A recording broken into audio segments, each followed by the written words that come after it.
Hello everyone, and welcome to Talking Over Tea. Today we have 10 sweet holiday treats that are some of our favorites. So the first one we want to share is Gingersnap cookies, and we have made these for many years. So these are pretty self-explanatory, but we do have a recipe we really enjoy that we will link. There should be recipes for all of these. Some people like them crispy, some people like them chewy, but either way, I think this recipe can suit both because you can just cook them longer or let them sit, eat them fresh out of the oven. We always have conflicting opinions on this. I like the soft ones.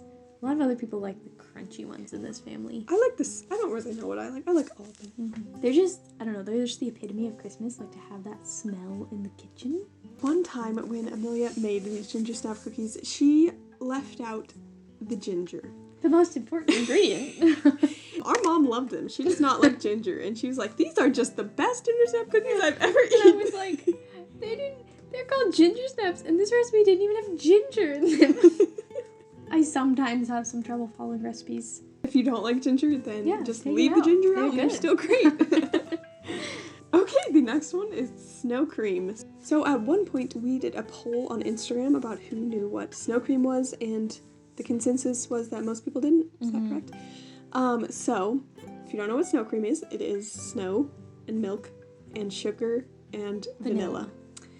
Unfortunately, if you do not live in a place with snow, then you cannot make this. But if you do, then it's delicious and amazing. And like, I have so many memories of being a kid and getting the snow and making the snow cream. And it's just, it was the most delicious thing in the entire world. And you'd go out and barefoot and you would take a spoon in a big bowl and you just scoop the snow off the top of a table or something. And it was just amazing. And we all made it and we all loved it, and there was never enough. You have to have the fresh snow. Like, you gotta make sure it cannot be packed. a And it cannot substantial be amount stepped there in. that you can scoop. Next we have pumpkin muffins, and these are kind of more our fall treat, but they're also great for around Christmas time as well. These are just, they're so good. They're classic. They're so moist. Yes. And delicious. And probably really bad for you, but they're so good. They're not like super dense or anything, so they're pretty light, and you can eat like 10 of them. Really easily. Yeah.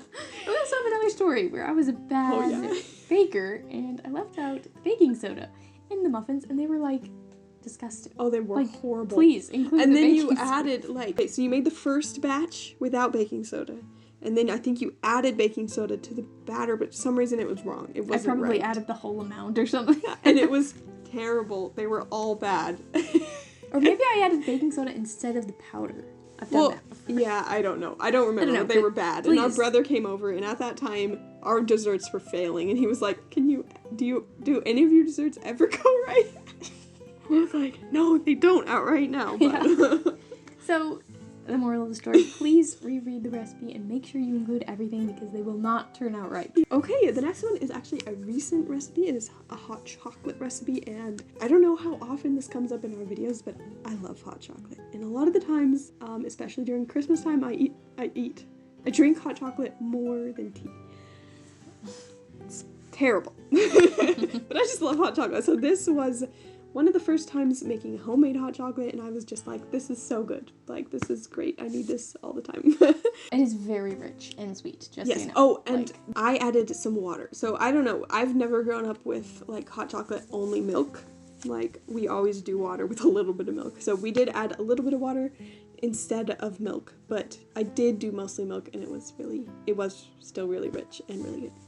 And it's technically hot cocoa, so just don't listen to us. We always call Sorry. it hot chocolate, so if you're confused, it's fine. Okay, then we have pumpkin roll, and I am not the one to recommend this because as a kid, I never liked this for some reason.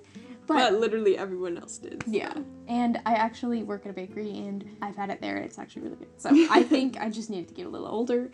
So basically, this is like almost like a pumpkin cake, but it's very thin, and it has a cream cheese filling in the inside, and you roll it up, and it's just very like yummy.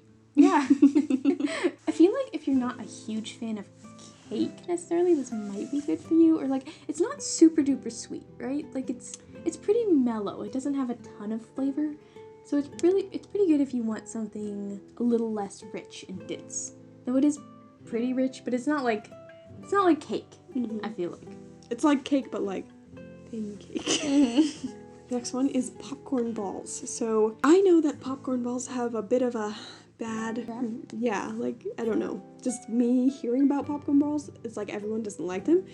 I have not, these are the only popcorn balls I've ever had, so I have no idea. I love these, and I think they're different, because these use marshmallows, so they're a lot like Rice Krispie Treats, but with popcorn. And caramel. We do So we also do caramel popcorn balls, and those are amazing. We don't really follow the recipe that well. Okay, so we're going to tell you a little bit of what we do. So, okay, the recipe is in the description, but we generally do more marshmallows. And everything is just half a cup, right? Yeah. Half a cup of popcorn that you pop. No. Unpopped popcorn. I thought it was a quarter cup of popcorn. Half a cup of brown sugar and half a cup of butter. And that's for the caramel. So if you don't want caramel, you'd leave out the brown sugar, but they're amazing. And also, we just kind of take the marshmallow bag and dump it in until it looks good. And more marshmallows is better because it doesn't make them as hard. Yeah, and also we've done like plain ones where you add M&Ms and stuff. Like they're very versatile, and also it's just so Christmassy, you know, like the vintage popcorn ball, like. Yeah. We used to make them all the time for parties, so. And everyone loved them. They were always gone, and everyone was like, the Morelands brought their popcorn ball. If you want to be popular kind of what we were known for. Next we have cinnamon rolls. These are kind of a given, but also it helps if you have a good recipe. So, I don't know, we've made several. I used to be not a big fan of yeast in my cinnamon rolls, but I might have changed. I don't know, but we did find a good non-yeast recipe. There's not much you can say. Cinnamon rolls are just a must-have on Christmas. For the last few years, we've had them on Christmas morning because it's perfect. It's just perfect. I mean, the smell, everything. A cinnamon roll, I would eat one every day if I could, honestly.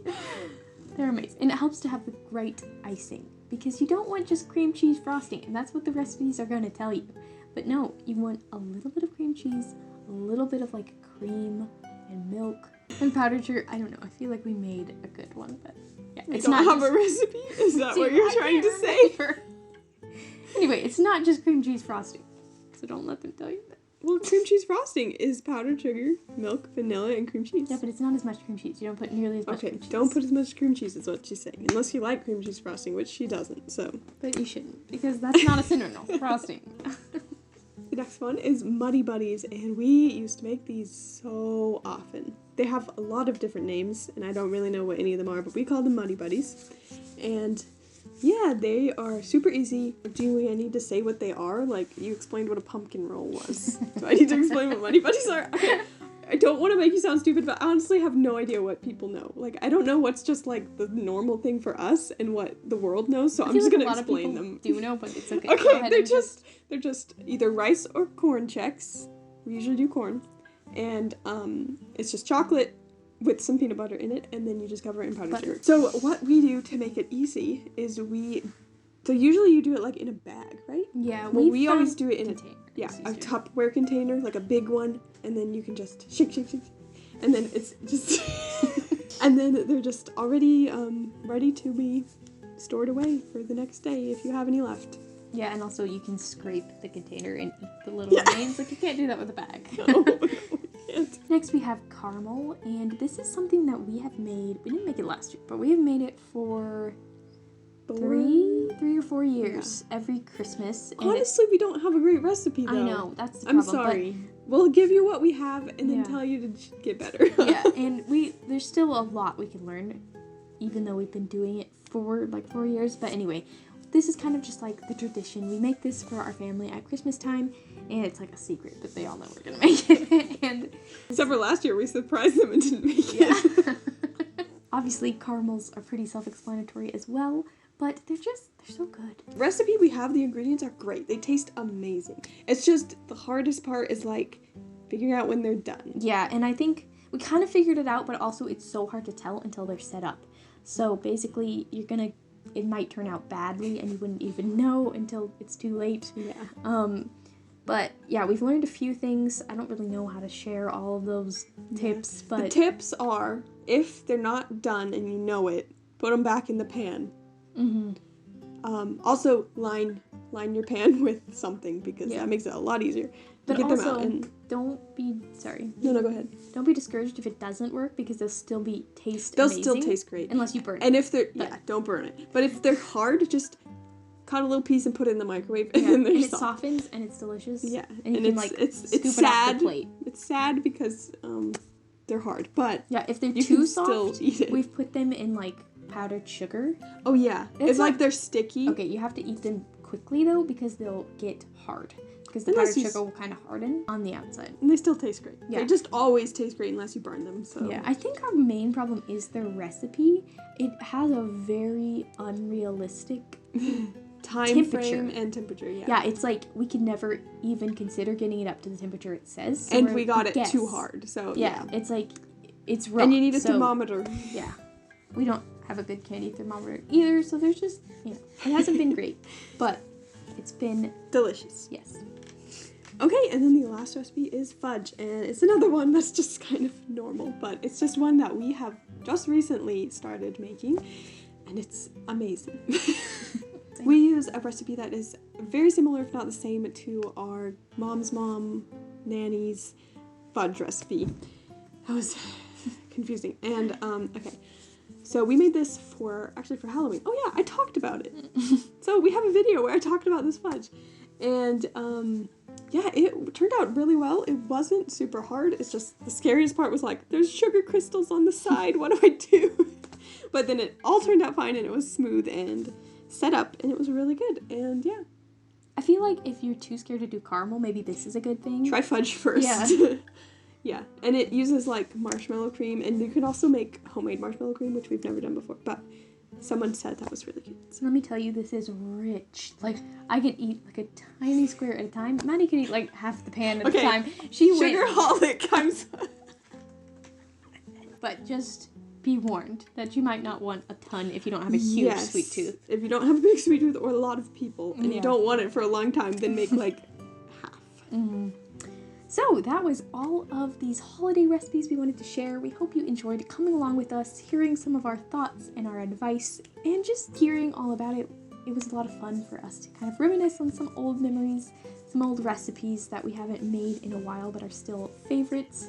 We'd love to hear if you have a favorite holiday recipe. We want to thank you for watching this video, and we will see you in the next one.